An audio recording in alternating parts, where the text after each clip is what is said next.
You all remember the start of the Nintendo Switch's life, right? You might have been too busy playing Breath of the Wild to notice, but the Switch's launch was pretty barren. So what's a person to do after they've put in their requisite 1,000 hours into Breath of the Wild? I don't know, we have snipper clips. I mean, don't get me wrong, there were a few good games earlier on. Shovel Knight, Snake Pass, World of Goo, Fast RMX, but a lot of these games were available on previous platforms, or were good for a couple of hours and not much after that. Basically, all you had to do as a game in early to mid 2017 to guarantee at least a little bit of attention was exist on the Nintendo Switch. People had gotten their hands on a fantastic piece of hardware and were desperate for more reasons to use it. One of the games that managed to slip its way into the public consciousness was Kamiko. Kamiko was kind of a double whammy in that not only was it a thing that existed on the Nintendo Switch, it was also only initially released on the Japanese eShop, giving people a chance to try out the Switch's ability to play games from any region. Stack on top of that the fact that the game was only $5, and let's be honest, people would have bought this thing even if it was trash. Fortunately for us, though, it is not. So what is a Kamiko, anyway? Well, Kamiko is an action puzzle game that I might describe as being similar to Zelda if my brain wasn't big enough to comprehend that every action puzzle game doesn't have to be evaluated purely by how it compares to Zelda. To be fair, the game does give off some Zelda-y vibes, so much so that you might initially think that it would be perfect to play with a retro-style controller with a prominent D-pad, but believe it or not, this game is definitely best played with an analog stick as it features 360 degrees of movement. The whole thing, except for the title, not sure why, is done in that glorious 8-bit retro style that people are so obsessed with for some reason. It looks really good. All the sprites look straight out of someone's Minecraft pixel art portfolio. It doesn't try to convince you that it's an actual NES game, and instead embraces everything that you can do with a retro art style on a modern console. It looks absolutely fantastic, and guess what? It sounds fantastic too. The music for this game is phenomenal.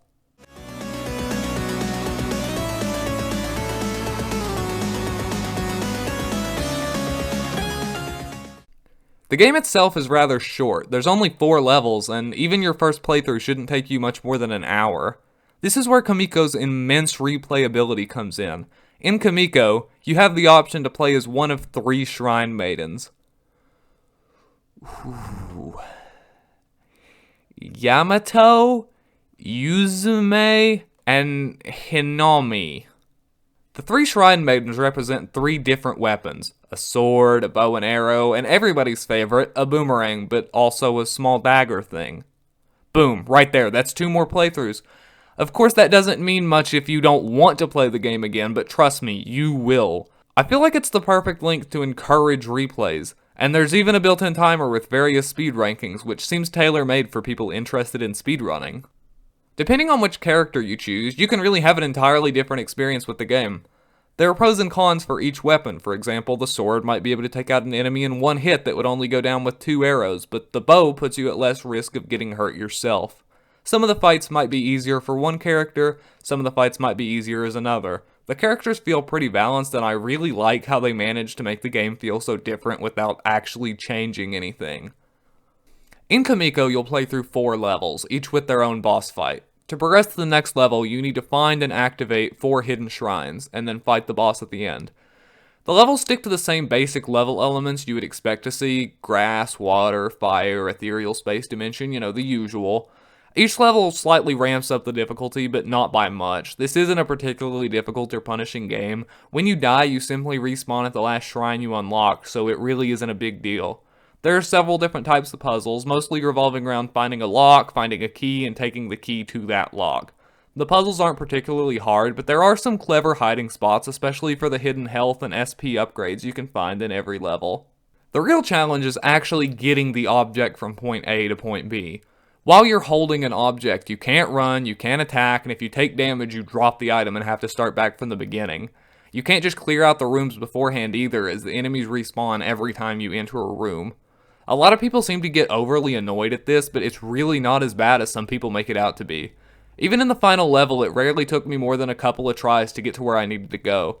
If I had to make one criticism, it would probably have to be how enemies respawn in random locations. So a lot of time when you walk into a room carrying an object, you walk right into them. The enemies are actually a pretty big part of the game. You kill enemies to earn SP, which you need to do pretty much anything. The higher kill combo you get, the more SP you earn per kill, and since enemies respawn, you can actually have a pretty fun time just seeing how high you can get your kill combo. I really like the design of the enemies too. I never thought I'd get to play a game featuring Woobat, Beedrill, the cat from Spooky's Jump Scare Mansion, and the gelatinous cube, but here we are. The sprite art on all the enemies is done really well. There's enough variation in enemy design and behavior to keep it fresh throughout the game's relatively short run.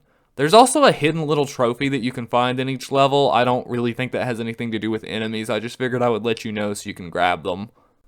And that's about it for Kamiko. It looks great, it sounds great, it plays great, and it's $5, so go play it. There's not nearly enough discussion around this game online, and that's a shame. Now that you know about it, there's really no excuse not to play it, is there? I mean, maybe back in 2017 when this was a Switch exclusive, sure, alright, not everybody has a Switch, but as of August 2019, Kamiko is now on PC, PS4, and Xbox One. Come on, I know you at least have an old laptop laying around somewhere. Does it look like you need a 2080 Ti to play this game? It's $5, just go play Kamiko. I genuinely have no idea how people regularly write 45-minute long video scripts. This video was like 7 minutes long and it took me an embarrassingly long time to finish the script. If you didn't know, I recently got an HDMI capture card, which makes the whole video production process like 50 times easier, so hopefully you'll be hearing a lot more from me in the coming days. Or maybe I won't upload again for 6 months, who knows, I like to keep you on your toes. As always, I would really appreciate it if you could like the video and subscribe. It's completely free, you don't have to ring the bell. It's not like YouTube will actually show you my videos anyway, but it would probably help out a little bit with the algorithm, and I really appreciate it. Check out all my social media, I post there semi-regularly. I also stream on Twitch semi-regularly. All of that's in the description below. Join my Discord server if you want to be in a Discord server about me. And I guess that's about it. Thanks for watching.